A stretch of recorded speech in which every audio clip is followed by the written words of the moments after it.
نحمدہ و نصلی علی رسولہ الکریم اما بعد فاعوذ باللہ من الشیطان الرجیم بسم اللہ الرحمن الرحیم۔ السلام علیکم ورحمۃ اللہ وبرکاتہ۔ امید کرتی ہوں کہ آپ سب خیر عافیت سے ہوں گے اور صحت و ایمان کی بہترین حالت میں ہوں گے۔ جیسے کہ ہم عقیدہ کورس کر رہے ہیں تو ہم بار بار عقیدہ توحید کے بارے میں، عقیدہ رسالت کے متعلق بات کرتے ہیں، اور ہم نے بیچ میں شرک کے متعلق بھی بات کی۔ تو آج کا ٹاپک بھی ہمارا یہی ہے کہ ہم شرک کے متعلق بات کریں گے، کیونکہ اسلام کے بنیادی عقائد میں جو ایک سب سے اہم حصہ ہے وہ یہ ہے کہ ہم شرک کو سمجھیں، اور اس کو سمجھنا اس لیے ضروری ہے کیونکہ یہ توحید کا الٹ ہے، ٹھیک ہے، توحید کا اپوزٹ ہے۔ توحید یعنی کہ اللہ کی وحدانیت پر ایمان لانا، جو اسلام کی روح ہے۔ تو شرک کا بیسک مطلب یہ ہے کہ شریک کرنا یا پھر حصے دار بنانا، اور اسلامی اصطلاح میں شرک کا مطلب یہ ہے کہ اللہ تعالیٰ کی ذات، صفات، افعال یا اس کے حقوق میں سے کسی اور کو شریک ٹھہرانا، یعنی اللہ کے علاوہ کسی اور کو عبادت کے لائق سمجھنا، یا اس کے ساتھ کسی اور کو پکارنا، یا اس کی صفات میں کسی کو برابر سمجھنا۔ تو شرک کو سمجھنے سے پہلے توحید کو سمجھنا اس لیے ضروری ہے کہ پہلے آپ کو توحید کا مطلب پتہ ہو، کہ اس کا مطلب یہ ہے کہ اللہ اپنی ذات میں، اپنی صفات میں، اپنے افعال میں، اپنے حقوق میں اکیلا ہے، اس کا کوئی شریک نہیں ہے، اور نہ ہی کوئی اس کا ہمسر ہے۔ تو اسلام کی ساری بنیاد توحید پر قائم ہے۔ اللہ تعالیٰ نے انسانوں اور جنوں کو صرف اپنی عبادت کے لیے پیدا کیا۔ اللہ تعالیٰ قرآن پاک میں فرماتے ہیں کہ میں نے جنوں اور انسانوں کو محض اسی لیے پیدا کیا کہ وہ میری عبادت کریں۔ تو ہماری پیدائش کا مقصد یہ ہے کہ ہم صرف اور صرف اللہ تعالیٰ کی عبادت کریں۔ تو اگر وہ لوگ جو اللہ کے سوا کسی کی عبادت کرتے ہیں، یعنی جو شرک کرتے ہیں، تو وہ بہت بڑی گمراہی میں ہیں۔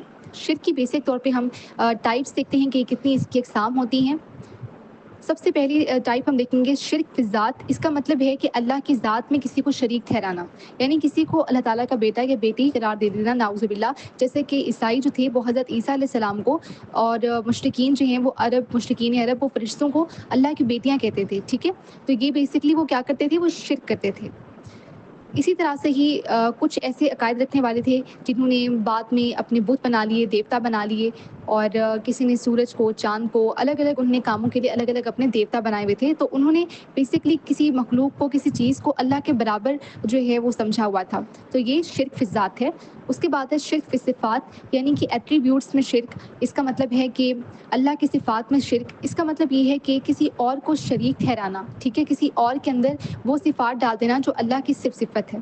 اس میں کوئی مخلوق بھی ہو سکتی ہے، ٹھیک ہے، لیکن کوئی بھی چیز دنیا میں کہیں بھی کچھ بھی اللہ کے برابر نہیں ہو سکتا، ٹھیک ہے۔ تو جو ایسا کرتے ہیں لوگ، جو کسی مخلوق کو اس طرح کی صفات اس میں ڈال دیتے ہیں اور پھر اس کو اپنا معبود بنا دیتے ہیں، تو وہ کیا کرتے ہیں، وہ سراسر گمراہی میں ہیں، وہ شرک کرنے والے ہیں۔ مثال کے طور پر اللہ کے علاوہ کسی اور کے بارے میں یہ عقیدہ رکھنا کہ وہ غیب کا علم جانتا ہے، تو یہ بھی شرک میں آتا ہے، کیونکہ غیب کا علم صرف اور صرف اللہ کے ہی پاس ہے۔ اس طریقے سے اللہ کے سوا کسی اور کو ہر جگہ حاضر و ناظر سمجھنا، یہ صفت بھی صرف اور صرف اللہ تعالیٰ کی ہے۔ اسی طرح سے ہی یہ عقیدہ رکھنا کہ اللہ کے علاوہ کوئی اور بھی مشکل کشا ہے یا میری حاجتیں پوری کر سکتا ہے، تو یہ بھی شرک میں آتا ہے، کیونکہ مدد صرف اللہ سے مانگنی چاہیے، اور اللہ ہی ہر چیز کا مالک ہے، اللہ ہی آپ کو دینے والا ہے۔ اس طریقے سے نفع اور نقصان کا مالک بھی صرف اور صرف اللہ تعالیٰ ہی ہے۔ اللہ ہی ہے جو ہمیں کوئی نفع دے سکتا ہے یا ہمیں کسی نقصان سے بچا سکتا ہے۔ تو یہ چھوٹی چھوٹی چیزیں جو ہیں یہ مائنڈ میں رکھنی چاہیے تاکہ ہمارے عقائد جو ہیں وہ اسٹرانگ ہو سکیں۔ اس کے بعد شرک فی العبادات ہے، یعنی کہ عبادات میں شرک، یہ سب سے عام قسم ہے، اور اس کا مطلب یہ ہے کہ عبادت کی کوئی بھی قسم اللہ کے علاوہ کسی اور کے لیے کرنا، جیسے دعا وغیرہ کہ اللہ کے علاوہ کسی اور سے مانگنا، کوئی پیر ہو سکتا ہے، کوئی خواہ کوئی اولیاء ہو، کوئی بت وغیرہ ہو، تو یہ سب کیا ہے، یہ بھی شرک ہے۔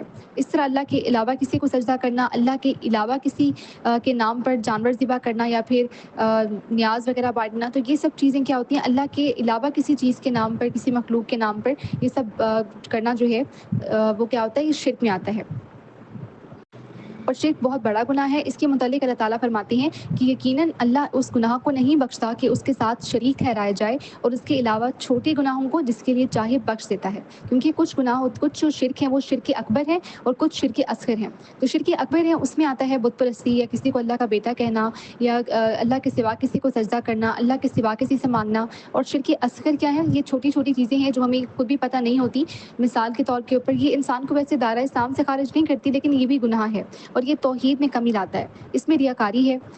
جیسے کوئی نیک عمل کر لیا ہم نے، نماز یا صدقہ دے دیا، ہم سخاوت کرنے کی کوشش کرتے ہیں، سخی بنتے ہیں صرف اس وجہ سے تاکہ لوگوں کو دکھا سکیں، لوگ ہماری تعریف کریں کہ ہم صدقہ خیرات دیتے ہیں بہت زیادہ، تو لوگ ہماری تعریف کریں۔ اس طریقے سے اللہ کے سوا کسی کی قسم اٹھانا، جیسے ہم کہتے ہیں تمہارے سر کی قسم یا پھر فلاں کے نام کی قسم، تو یہ بھی شرک میں آتا ہے، ٹھیک ہے۔ اس طریقے سے جو سپرسٹیشنز ہم نے بنائی بھی ہوتی ہیں کہ ہم کسی چیز کو کہہ دیتے ہیں یہ خوش قسمتی کی علامت ہے، یہ بدقسمتی کی علامت ہے، یہ نحوست کی علامت ہے، تو یہ چیزیں بھی شرک میں ہی آتی ہیں۔ کیونکہ آپ صلی اللہ علیہ وسلم کی حدیث ہے کہ آپ صلی اللہ علیہ وسلم نے فرمایا سب سے زیادہ جس چیز کا مجھے تمہارے بارے میں ڈر ہے وہ شرک اصغر ہے۔ تو آپ صلی اللہ علیہ وسلم سے پوچھا گیا کہ آپ صلی اللہ علیہ وسلم شرک اصغر کیا ہے، تو آپ صلی اللہ علیہ وسلم نے فرمایا کہ ریاکاری۔ تو ریاکاری جو ہے وہ بیسکلی بہت بڑا گناہ ہے، اور ہمیں چاہیے کہ ہم شرک کے متعلق پڑھیں، اور شرک جو ہے وہ ان شارٹ ہم سمرائز کرتے ہیں کہ ایک بہت ہی بڑا گناہ ہے جس سے بچنا ہر مسلمان پر فرض ہے، اور ہمیں کیسے پتہ چلے گا؟ جب ہم اس کے متعلق اسٹڈی کریں گے۔ توحید جو اسلام کی بنیاد ہے، اس کا تقاضا ہے کہ ہم ہر قسم کے شرک سے مکمل دور رہیں، اور اللہ تعالیٰ سے دعا ہے کہ ہمیں شرک اکبر اور شرک اصغر دونوں سے محفوظ رکھیں اور توحید والی موت عطا فرمائیں۔ آمین ثم آمین۔ جزاک اللہ۔